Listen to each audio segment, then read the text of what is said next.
Assalomu alaykum barchaga YouTube foydalanuvchilari. Bugungi videomiz YouTubedan qanaqa qilib pul ishlash to'g'risida bo'ladi. Undan oldin like va podpiska bosib qo'ying va videoga ketdik. Xullas, asosiy narsani biz bilib olishimiz kerak. YouTube har misol uchun biz kanal ochdik hozir uni kanalga video tashlab, misol uchun shorts videolar qisqa bo'lgan videolar tashlab turib 1 minutlik, 30 sekundlik video joylashtirib turib, o'shandan pul ishlamoqchimiz.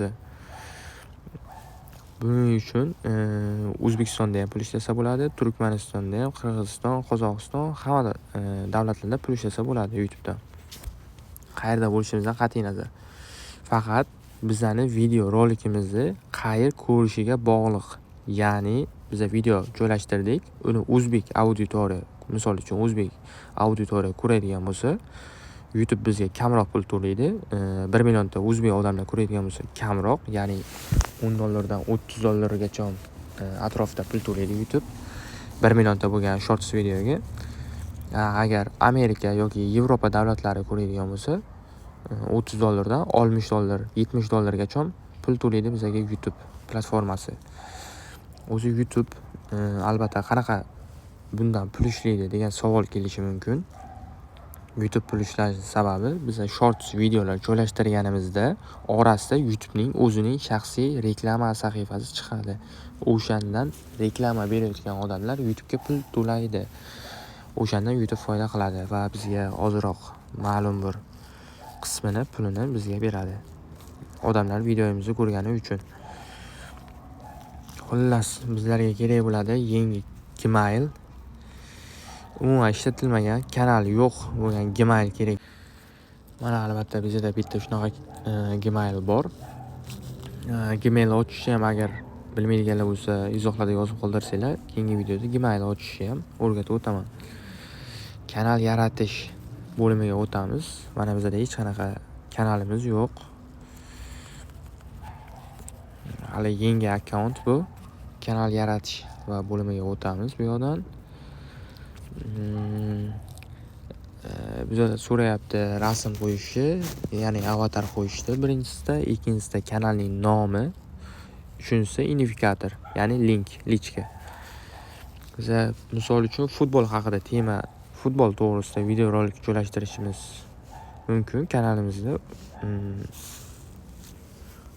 Misol uchun futbol haqida video joylashtirib borib, shundan pul ishlamoqchiman degan fikr kelishi mumkin.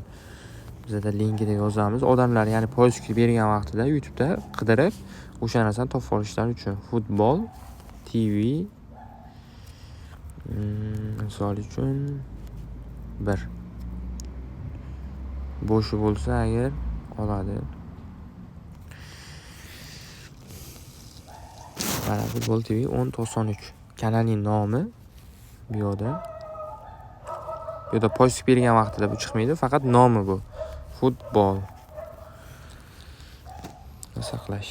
Futbol. Bu yerda rasm qo'yishimiz kerak. Kanal yaratishni bosamiz. Mana va kanalimiz muvaffaqiyatli yakunlandi. Bu yerda so'rayapti, kontent yarating deb, ya'ni video joylashtiring deyapti.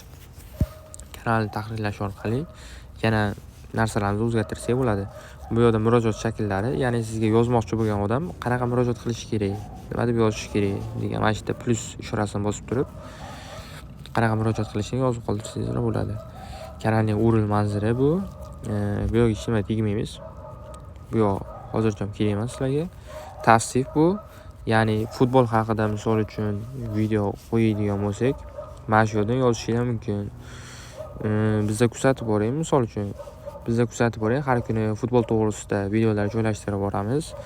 Ronaldoning eng chiroyli gollari, Messining eng chiroyli gollari yoki hat-triklari degan tavsif berishimiz mumkin. Kanal nima haqida, qanaqa kanal, qanday videolar joylashtiriladi, shorts videolarmi, uzun videolarmi, mana shularni yozib qoldirsak bo'ladi bu yerga tavsifga. Maxfiylik bu siz obuna bo'lgan YouTube kreatorlari, ya'ni YouTube video yaratuvchilarini ko'rinmasligi. Obuna bo'lsangiz birorta YouTube odamiga, o'shunda maxfiyligini yoqib qo'ysangiz, boshqa odamlar ko'rinmaydi siz kimga obuna bo'lganingiz. va kanalimiz yaratildi. Endi har kuni mana shunaqa qilib video joylashtirib borsak, har kun stabilniy bittadan video tashlasak, 30 kunda 30 ta video bo'ladi.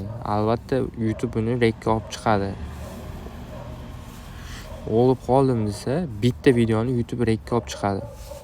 100 mingta, 200 mingta, keyin yog'i ketdi. Bitta ushlab olsanglar, 100 mingta, 200 mingta, 1 million, 2 million, 3 million videolar ko'radi odamlar. O'shanga keyin YouTube pul to'laydi bizga. Analiz bu videoni 2 mingta odam ko'rdi, qanaqa kommentariy yozdi, qayerdagi odamlar ko'rdi, ya'ni qaysi davlatdan bo'lgan odamlar ko'rdi, yosh chegaralari necha yosh odamlar ko'rdi. 18 yoshdan misol uchun 24 yoshgacha 20%, 50 yoshdan 60 yoshgacha 10% odamlar ko'rdi. Erkaklar 70%, ayollar 30%. Mana shularni hammasini chiqarib beradi bu narsa. Va YouTube bilan bizga kerak bo'ladigan narsa eng muhimi YouTube Studio. Bunda biza qanaqa pul ishlashimiz va pul ishlashga to'g'irlashimiz hammasini mana shu yerdan qilishimiz mumkin. Ya'ni YouTube Studio orqali. Bundan surida shorts videolar yaratmoqchi bo'lsanglar, shorts videolar joylashtirib borasizlar har kuni. Agar yo'q, men uzunroq video yaratmoqchiman desangizlar, 8 minutdan yoki 2 minut, 3 minut, 4 minut, 5 minut, 6, 7, 8, 9, 10, stabilniy 8 minut normalniy uzun videolarga. Shunday qilib kanalni yaratib olsanglar, keyin u yog'iga YouTube sizlarga pul to'laydi. Bu qo'shimcha daromad. Hatto 24 soat bir kuninglarni 1 soatini shu YouTube'ga sarflasanglar, bir oyda yaxshi natijalar erishishinglar mumkin. Qo'ldan kelgancha harakat qilib, albatta YouTube taqiqlagan, buni juda jiddiy qaraydi. YouTube har doim, har hafta kuzatib boradi. Ya'ni Telegram, Instagram yoki YouTubening o'zining boshqa videolarini TikTokdan umuman video o'g'irlash mumkin emas. Linkini copyright qilib turib, botga tashab, videoni olib, o'zingizning kanaliga tashab, ban olib ketib, kanalinglar umuman bunaqa ishlarni qilib o'tirmanglar. Umuman o'xshamaydi. YouTube baribir bilmaydi. Telegramdan olyapman, o'qilyapman, baribir uni URL boyagi ko'rsatganim linki bor har bitta videoni. O'shandan copyright bo'lgani bilinib turadi. YouTube buni biladi. Sizlar qayerdan oldinglar? Snapchatdan oldinglarmi, TikTokdanmi, Instagram? Umuman buni farqi yo'q. YouTube baribir buni aniqlaydi va jalba bosadi. Ya'ni o'g'irlangan kontent deb sizlarga ban beradi. Agar 3 ta ban olsanglar, kanalinglar olib o'chib ketadi. O'shaning uchun bunaqa tavakkalgarchiliklar kerak emas. Tinchgina o'zingizlar video yasab, misol uchun bitta uzun videoni oldinglar, misol 1 soatlik futbol temasida 1 soat o'sha 90 minut Barselona bilan Real Madrid o'ynagan o'yinini oladigan bo'lsanglar, screen recorder orqali yoqib turib, 90 minutda screen recorder orqali videoni olib turib, keyin uni CapCut yoki Vini ilovalari orqali edit qilib, ya'ni montaj qilib, keyin kanalingizga joylashtirsanglar bo'ladi. Bunga YouTube umuman qarshilik qilmaydi. Faqat o'g'irlangan videolarga YouTube platformasi qarshi. O'shaning uchun o'zingizlar edit qilib qo'yganinglar yaxshi albatta. Albatta oson pul hech qayerda yo'q. O'shaning uchun sal bo'lsa-da harakat qilgan albatta yaxshi. Keyingi videolarda ko'rishguncha xayr. Keyingi videoda qanaqa qilib monetaga pul ishlash to'g'risida, qaysi shorts videolar ko'proq rekka chiqish to'g'risida video olib boraman. Hammaga rahmat.